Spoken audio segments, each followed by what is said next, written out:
Assalamualaikum warahmatullahi wabarakatuh.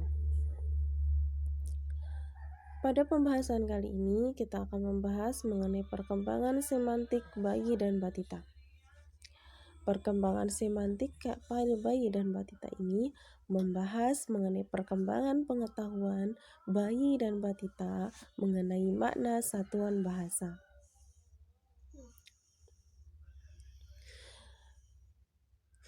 Ada dua jenis perkembangan semantik bayi dan batita.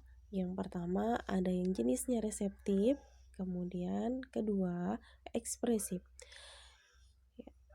Untuk perkembangan semantik reseptif membahas mengenai perkembangan kemampuan anak dalam memahami makna satuan bahasa melalui kegiatan mendengarkan atau membaca. Adapun semantik yang ekspresif berkaitan dengan kemampuan anak memahami makna satuan bahasa lewat kegiatan berbicara atau menulis.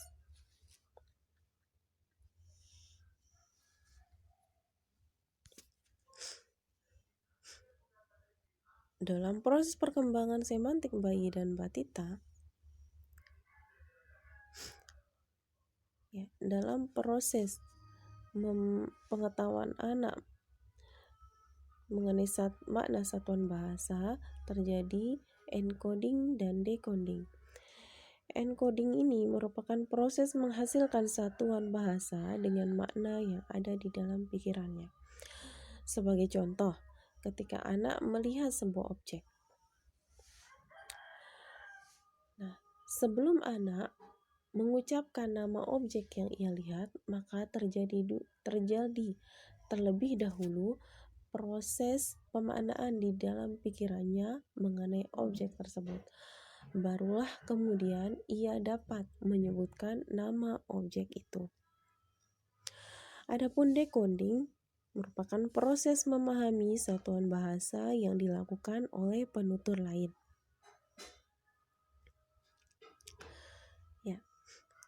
Ini berkaitan dengan memahami makna satuan bahasa yang diucapkan atau diujarkan oleh orang lain. Kemudian kita lanjut ke perkembangan semantik bayi dan batita dengan jenis reseptif dan ekspresifnya secara lebih khusus.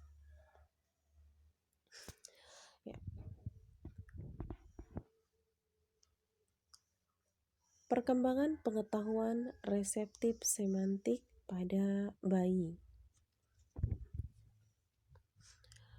Perkembangan pengetahuan reseptif semantik anak ini didapatkan melalui pengalaman langsung dan pengalaman secara tidak langsung. Pengalaman langsung didapatkan melalui melihat, mendengar, merasakan secara langsung berbagai kejadian yang dialami di dunianya. Melalui sentuhan ibu, anak bisa mengalami pengalaman langsung bagaimana sentuhan, kasih sayang, kehangatan, dan sebagainya. Melalui ucapan ibu, anak bisa langsung mendengarkan suara ibu tersebut, walaupun pada usia awal-awal kelahiran sang bayi, ia belum terlalu memahami makna yang diucapkan oleh ibu. Tapi dari segi perbedaan intonasi, dari intonasi yang diucapkan, didengarkan oleh bayi dari orang lain di sekitarnya, ia bisa membedakan mana intonasi yang keras, lembut, mana intonasi yang penuh dengan sukacita, yang kasih sayang, dan mana intonasi yang marah dan sebagainya. Anak bisa membedakan hal tersebut. Kemudian pengalaman tidak langsung didapatkan anak melalui interaksi dengan konsep melalui representasi visual. seperti gambar atau tulisan. Ya. Jadi pengalaman tidak langsung anak dapatkan ketika melihat gambar atau tulisan yang langsung dibimbing oleh kedua orang tuanya. Dalam hal ini karena pada masa-masa bayi anak belum bisa secara mandiri untuk melakukan kegiatan tersebut.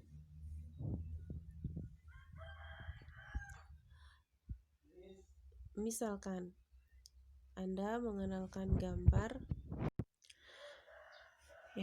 Anda memperkenalkan kepada anak gambar gajah di dalam buku. Itu termasuk interaksi anak dengan konsep melalui representasi visual. Melalui pengalaman langsung dan pengalaman tidak langsung dengan pengetahuan reseptif semantik anak, sesungguhnya itu merupakan proses penggabungan antara rujukan dengan simbol lisan atau tulisan.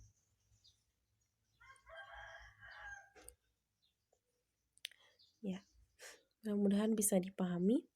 Sampai memasuki nanti sekitar usia 8-12 bulan, anak mampu memahami makna hampir 50 kata. Adapun pola-pola interaksi untuk mengembangkan pengetahuan semantik anak usia 0-1 tahun ini bisa melibatkan anak khususnya usia 0-1 tahun dengan melibatkan anak dalam berbagai interaksi yang mirip percakapan, kemudian mendorong anak untuk mendekati benda atau melakukan tindakan tertentu. Misalkan Anda menyuruh anak untuk melempar bola, dan sebagainya. Kemudian yang ketiga, merespon perilaku lisan atau tindakan anak tersebut.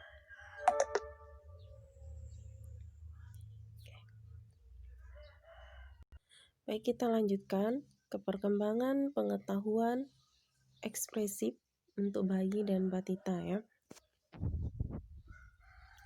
Ya, jadi pengetahuan ekspresi semantik bayi ini pada awalnya bisa dilihat dari kata-kata awal yang dihasilkan oleh anak yang dinamakan dengan idiomorf. Sumber idiomorf ini ada beberapa hal. Yang pertama, bunyi terpaksa yang menyertai bahasa tubuh yang dibutuhkan.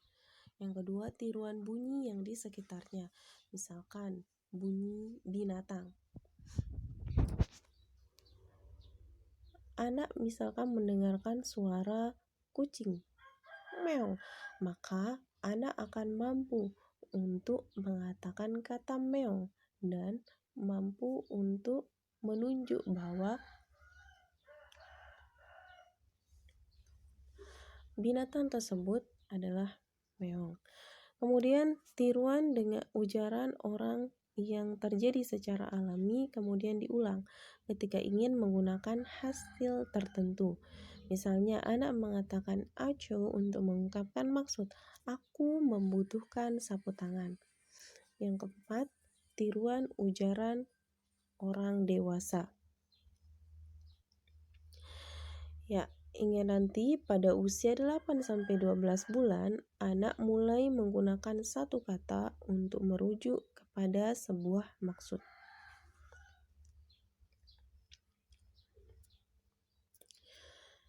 Ya, untuk pengetahuan ekspresif semantik pada bayi usia batita, bayi usia 1-3 tahun, ada beberapa tahapan yang ia lalui.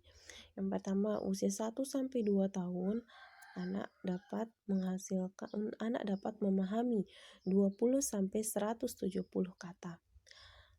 Mengungkapkan 20-170 kata. tetapi anak tersebut memahami lebih banyak lagi. Tapi dari segi pengucapan itu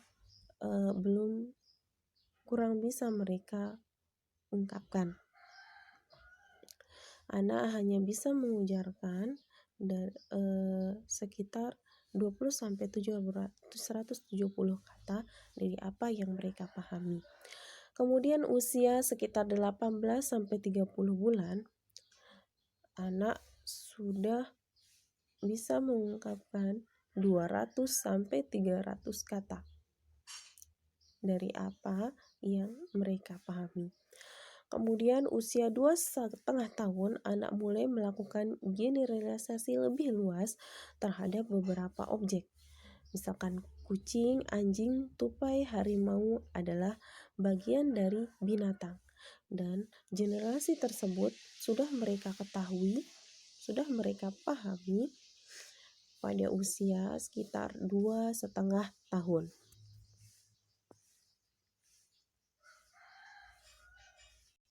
Ya, dalam perkembangan pemaknaan atau perkembangan semantik bayi dan balita akan terjadi beberapa kesalahan-kesalahan. Di antaranya ada yang disebut dengan overekstensi, kemudian underekstensi dan mismatch. Overekstensi ini merupakan penggunaan nama atau kata yang sama untuk menyebut sesuatu yang menyerupai acuan sebenarnya dalam beberapa hal. Misalkan, anak menggunakan kata kambing untuk menyebut sapi atau menggunakan kata bola untuk mengatakan bola melampu, helm, dan lain-lain. Underekstensi ketika nama atau benda dibatasi dengan tidak tepat. Misalkan, anak membatasi menggunakan kata sepatu pada sepatu yang dimiliki oleh ayahnya, bukan sepatu milik ibu, kakak, atau kakeknya. Yang ketiga, mismatch atau salah analogi. Ketika anak menyebut sebuah benda atau tanpa ada hubungannya sama sekali. Misalkan, anak menggunakan kata kereta ketika menyebut dua aliran sungai yang ia lihat. Ya. Pada mismatch ini, anak menyebut sebuah benda tanpa ada hubungannya sama sekali.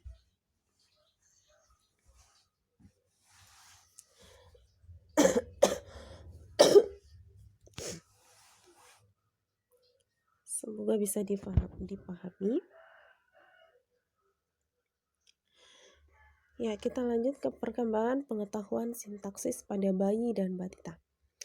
Perkembangan pengetahuan sintaksis ini berkaitan dengan perkembangan pengetahuan kalimat. Jadi sintaksis itu kalimat atau tata bahasa pada bayi dan balita. Ya, pada masa bayi, anak belum mulai menggunakan bahasa ekspresif. 0-1 tahun, memang anak belum mampu untuk menggunakan bahasa ekspresif. Namun, anak sudah mulai mengenal intonasi, sebagaimana yang dijelaskan di awal. Ya, pada perkembangan semantik tadi. Pada tahap selanjutnya, anak mulai melantarkan kata awalnya dalam bentuk idiomorf sampai pada tahapan satu kata. Satu kata ini bisa menunjukkan kalimat perintah, pernyataan, atau pertanyaan. Mereka pun sudah bisa mengenali kalimat pertanyaan maupun permintaan. Contohnya, ketika anak merespon jika diminta oleh orang dewasa menunjukkan hidung, menunjukkan mana telinga mereka. Anak pun akan merespon jika diminta untuk mengambil bola miliknya.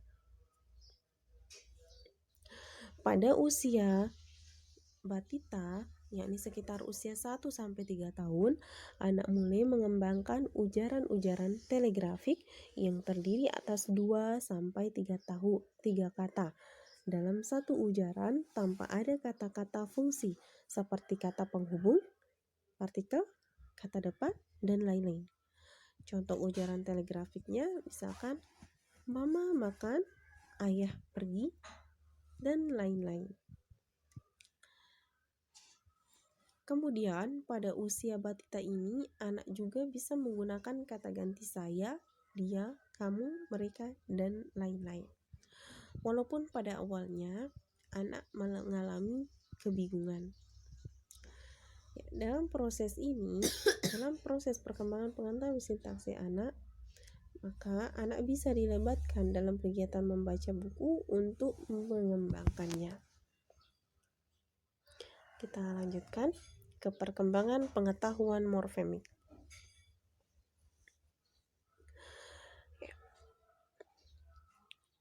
Perkembangan pengetahuan morfemik anak berkaitan dengan pengetahuan anak mengenai kata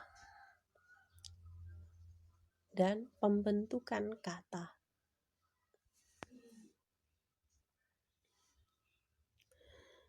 Ya.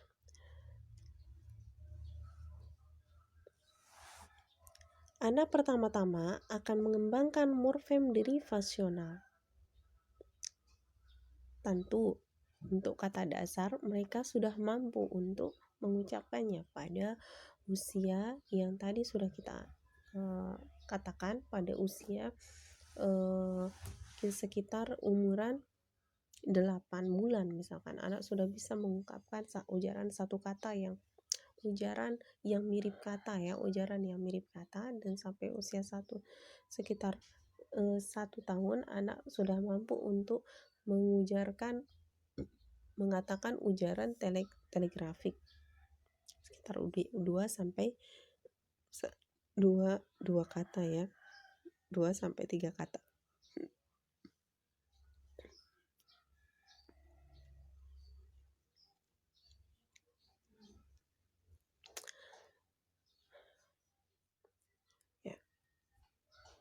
Yang morfem derivasional ini sudah merupakan bentuk kata dasar yang mengalami penambahan morfem, sudah mengalami penambahan morfem. Anak sudah mampu menggunakan kata yang ditambahkan dengan morfem. Adapun morfem-morfem tersebut ada yang morfem derivasional dan ada yang jenisnya morfem infleksional. Morfem derivasional ini merupakan morfem yang tidak mengubah kelas kata, yakni kata yang tidak mengalami perubahan kelas kata dari kata dasarnya. Misalnya kata bernyanyi, bermain, dan sebagainya. Itu merupakan kata yang tidak mengalami perubahan kelas kata dari kata dasar sebelumnya. Ya, kemudian pada tahapan berikutnya baru kemudian anak dapat mengembangkan kemampuan dalam menggunakan morfem infleksional, yakni morfem-morfem yang berubah kelas katanya. Misalnya anak-anak sudah mampu untuk menggunakan kata belanjaan atau kata mengecat. Ya, kata mengecat dan kata belanjaan ini merupakan morfem yang berubah kelas kata dari kata dasar sebelumnya. Ya, misalkan kata dasar mengecat adalah cat. Cat merupakan kata benda, kemudian berubah kelas katanya menjadi kata kerja, yakni mengecat. Belanjaan dari awal kata dasar belanja merupakan kata kerja, kemudian berubah menjadi kata benda saat ditambahkan dengan morfem be di depan, bean, menjadi belanjaan. Ya, ini merupakan bentuk-bentuk morfem yang bisa diujarkan oleh anak. Kita lanjut ke perkembangan pengetahuan pragmatik pada bayi dan batita. Ini yang terakhir. Ya, jadi perkembangan pengetahuan pragmatik ini berhubungan dengan pengetahuan anak terhadap penggunaan bahasa sesuai dengan konteks. Pengetahuan pragmatik pada bayi dimulai ketika anak mampu mengomunikasikan maksudnya melalui bahasa tubuh. Anak mulai menggunakan bahasa untuk meminta izin, mengekspresikan emosi, dan membuat penilaian. Pengembangan pragmatik ini dapat dilakukan dengan bermain peran dan membaca buku bersama anak. Dengan demikian, melalui bermain peran, maka anak bisa mengembangkan pengetahuan pragmatiknya. Kemudian, anak juga bisa dilibatkan dalam kegiatan berkomunikasi dalam berbagai situasi, seperti menyambut tamu, tawar-menawar, dan lain-lain. Ya, saya kira itu pemaparan singkat mengenai perkembangan pengetahuan anak dari perkembangan semantiknya sampai dengan perkembangan pengetahuan bayinya. Ya, ini di usia bayi dan batita. Ya, saya kira itu saja. Jika ada pertanyaan, silakan ditanyakan di komentar atau di berbagai bentuk komunikasi yang lain seperti WA atau email. Terima kasih. Wassalamualaikum warahmatullahi wabarakatuh.